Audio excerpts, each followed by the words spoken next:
আসসালামু আলাইকুম। আলহামদুলিল্লাহ এই বর্ষাকালে ঠান্ডা আবহাওয়ায় আমাদের ফেঞ্চি মুরগি ফার্মে ডিমের উৎপাদন খুবই ভালো আছে। বর্ষাকালে বড় সমস্যা হচ্ছে খুবই তাড়াতাড়ি ফার্মের সকল লিটারগুলো পরিষ্কার করা লাগে।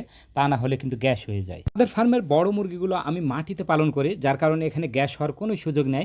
বিশেষ করে বাচ্চাগুলো আমি পাকা ফ্লোরে পালন করি। এখানে গ্যাস হওয়ার সম্ভাবনা আছে। তাই এগুলো খুব তাড়াতাড়ি পরিষ্কার করার চেষ্টা করি। মুরগির বাচ্চার লিটার পরিষ্কার করার সময় অত্যন্ত সচেতনভাবে লিটার পরিষ্কার করতে হবে। কারণ এ সময় বোঝা যাবে আসলে বাচ্চাগুলো সুস্থ আছে কিনা। এ সময় বাচ্চাগুলোকে একটা খালি জায়গায় ছেড়ে দিতে হবে। সেখানে লক্ষ্য করতে হবে আসলে বাচ্চাগুলো কেমন পায়খানা করছে। কারণ পরিষ্কার ফ্লোরে যখন পায়খানা করবে তখন কিন্তু বোঝা যাবে। লিটারের উপরে পায়খানা করলে সাধারণত বোঝা যায় না। তাই দেখতে হবে চুনের মতো পায়খানা করছে কিনা, কিংবা রক্তের মতো, কিংবা বাচ্চা এমনি ঝিম মেরে বসে আছে কিনা।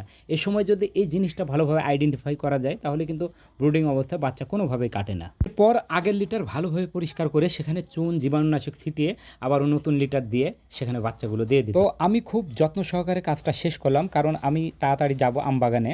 লেগে থাকা বর্ষা আমের জন্য বড় ক্ষতিকর। এ সময় আম গাছে যখন বৃষ্টি পড়ে, বিশেষ করে নিচের আমগুলো যেগুলো ঝুলে থাকে মাটির খুব কাছাকাছি, সেগুলো কিন্তু অনেক ভারী হয়ে যায়। এছাড়া বর্ষাকালে আমের ওজনও অনেকটা বেড়ে যায়। আর বাড়ার ফলে সে আমগুলো মাটিতে লেগে যায়। মাটিতে লাগলে সেগুলো পোকা লাগতে পারে কিংবা ফেটে যেতে পারে। তাই এই আমগুলো উপর দিকে তুলে দেবো, এই ধারণা করেই কিন্তু আমরা রওনা হলাম আম বাগানে। আলহামদুলিল্লাহ এবছরে আমের ফলন খুবই ভালো। শুধু আমাদের বাগানে না, সবার বাগানেই কিন্তু আমের ফলন খুবই ভালো। গত বছরের তুলনায় এবছরে দ্বিগুণ কিংবা 3 গুণ আম বৃদ্ধি পেয়েছে। আমাদের বাগানের কিছু কিছু গাছে আম পাকা শুরু করেছে, সবগুলো গাছে না, কিছু কিছু গাছে, বিশেষ করে যেগুলো গুটি আছে সেগুলো। এছাড়া গোপালভোগ আম অনেক দিন আগে থেকেই পাকছে, বিশেষ করে শেষ পর্যায়ে চলে এসেছে। এছাড়া হিমসাগর, আমরুপালি, ফজলি এগুলো কিন্তু এখনও পাকা শুরু করে নাই। পরেও হিমসাগর আম কিন্তু বাজারে অনেক দেখা যাচ্ছে। কারণ দু একটা গাছে যদি আম পাকে তো বিভিন্ন রকম চাষি সেই গাছের আমগুলো সবগুলো পেড়ে নিয়ে বাজারে বিক্রি করে ফেলে। আর যারা ক্রেতা, বিশেষ করে যারা আম ব্যবসায়ী আছে, তারা কৃষকদের কাছ থেকে সেই আমগুলো ক্রয় করে বিভিন্ন রকম মেডিসিন প্রয়োগ করে কিন্তু মানুষের কাছে সেল করে। যাই হোক, অনেকগুলো গাছ আমাদের, আর সবগুলো গাছের আমগুলো মাটি থেকে তুলে দেওয়া কিন্তু সম্ভব না। তো যেগুলো পারলাম মাটি থেকে তুলে দেওয়ার চেষ্টা করলাম।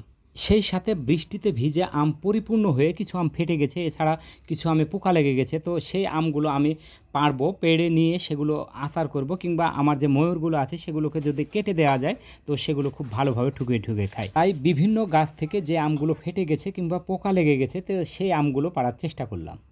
যাই হোক, খুব তাড়াতাড়ি কাজগুলো করার চেষ্টা করছি, কারণ আকাশে আরও মেঘ আছে, বৃষ্টি হবে, রাফি আছে ছোট বাচ্চা, তার মাথায় পানি পড়লে হয়তো বা সে অসুস্থ হতে পারে। তো খুব তাড়াতাড়ি বাড়ির দিকে রওনা হব।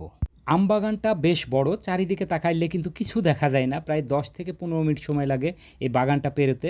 এছাড়াও এখানে সাপেরও ভয় আছে, তারপরেও কাজের চাপে কিন্তু এখানে বারবার আসা লাগে। তো রাফি খুব চঞ্চল, সামনে অনেকগুলো আম দেখে কিন্তু সে দৌড়ে গেছে। তো আমরাও দেখলাম সেখানে অনেকগুলো আম পড়ে আছে, অনেকগুলো আম, বড় বড় আম। তো লক্ষ্য করুন এই ডালটা কিন্তু অলরেডি ভেঙে গেছে আমের ভারে। গাছে কিন্তু অতিরিক্ত আম। এছাড়াও ফজলে আমের ওজন প্রায় 1 কেজির উপরে হয়ে যায়। তো এখানে অনেকগুলো আম নিয়ে ডালটা ভেঙে পড়ে গেছে। কখন যে ডালটা ভেঙে পড়ে গেছে সেটা কিন্তু কেউ জানে না। এছাড়াও এই বাগানে গভীর জঙ্গলে কেউ আসে না সাধারণত। যদি কেউ আসতো হয়তো বা আমগুলো কুড়িয়ে নিয়ে যেত। তো সে যাই হোক, আলহামদুলিল্লাহ সবগুলো আম আমরা পেয়েছি। আলহামদুলিল্লাহ এতটুক একটা ডালে 1 ক্যারেট আম। এবছরে আমের উৎপাদন ও সাইজ খুবই ভালো আছে। আশা করা যায় দামটাও ভালো পাবে ইনশাআল্লাহ। তো সবাই দোয়া করবেন।